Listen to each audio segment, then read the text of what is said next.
Hello everyone, welcome back to Premier League Unfiltered. I hope you're all doing well. We officially have our first piece of silverware handed out for the new season, and what a statement it was. Arsenal took home the Community Shield with a completely dominant 3-0 victory over Manchester City. We've also got crazy transfer news to talk about, the Enzo Fernández to City saga heating up, and Liverpool stalling on Barcola. And as a Manchester United fan, we need to have a serious chat about our midfield after that 4-2 preseason loss to AC Milan. So let's dive straight into it. Arsenal didn't just win the Community Shield, they completely outplayed, outpressed, and dominated City from the very first minute. Calafiori scored after just 24 seconds, and Havertz doubled it in the 28th minute, and Odegaard wrapped it up right after half time to make it 3-0. City had zero answers, and Haaland was completely quiet before getting subbed off in the 52nd minute, and tactically starting Bruno Guimarães alongside Odegaard and Miles Lewis-Kelly gave Arsenal total press resistance. They dictated the tempo and controlled the transitions. And now moving on to the transfer market, things are moving fast. Chelsea put down a deadline on Enzo Fernández and City didn't move immediately. But don't be surprised if that changes fast. With Rodri's move to Barcelona a done deal now and Savinho likely heading to Spurs, City are going to have massive funds unlocked. Imagine a City midfield rebuild featuring Enzo Fernández, Elliot Anderson and Buardi all in that 100 million conversation. That is staggering depth. Meanwhile, City are reportedly in talks for Pedro Neto as well, and Spurs are pushing hard for Cody Gakpo, and Arsenal aren't stopping either, with Gerald Kwanzaa and Victor Osimhen rumours swirling around the Emirates. All the top clubs are moving fast except for Manchester United and Liverpool. Liverpool are still stalling on talks for Bradley Barcola, and if Gakpo actually leaves for Spurs, Liverpool's attack becomes extremely light. Forget trying to directly replace Mohamed Salah. There isn't a like-for-like profile on the market right now. Liverpool simply need to go out and secure two top quality wingers immediately to maintain that squad depth. And now, as a Manchester United fan, we have to talk about our 4-2 preseason defeat to Ruben Amorim's AC Milan. Look, it's just preseason, so I'm not going to overreact to the result itself, but the tactical patterns and the missing profiles are a genuine concern. Andre Santos has been a massive bright spot. He's clean, tidy, moves the ball quickly, and holds possession under pressure. But as soon as Santos was subbed off against Milan, we were left with the Kobbie Mainoo and Tielemans pivot,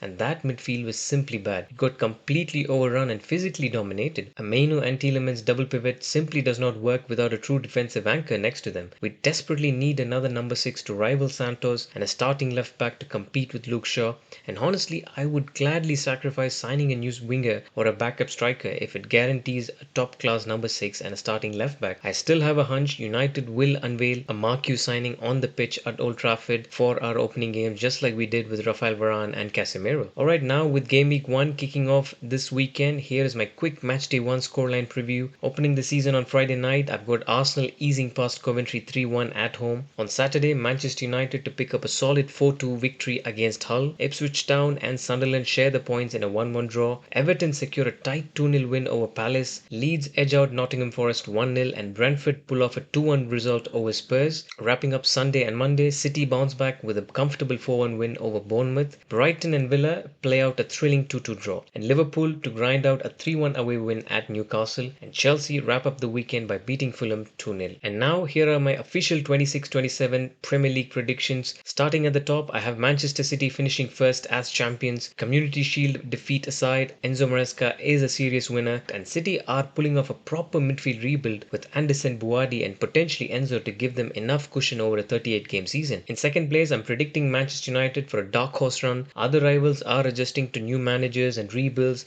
and Carrick has that knack of grinding out results. And then I'll put Arsenal in third, because even though Bruno Guimarães is the potential signing of the summer, going back to back after last season's grueling campaign will cause them to start a bit slow and take time to get fully back up to speed. To round out the European spots, Chelsea finished fourth as Maresca's former squad has serious depth and will climb fast in the latter stages with no European fixtures fatigue. Liverpool will take fifth and move to the Europa League, while Iriola can get the job done with this pressing core. Stalling on wingers leaves them just short of the UCL spot. Tottenham for me take the sixth position, and I also expect Spurs to climb fast in the second half of the season with no European football cluttering their schedule. Finally, Villa claims 7th for Conference League football, and as for relegations, it won't be 3 up 3 down. Coventry City managed to stay up while Ipswich Town, Hull City and Sunderland go down to the Championship. And I predict Haaland for the Golden Boot and Bruno Fernandes to take the Player of the Season again. So that's a wrap for this episode. Make sure to like, share and subscribe. Drop your thoughts on Arsenal's win, United's midfield and your Premier League predictions in the comments below. And I will see you guys in the next one. Take care everyone. Bye bye.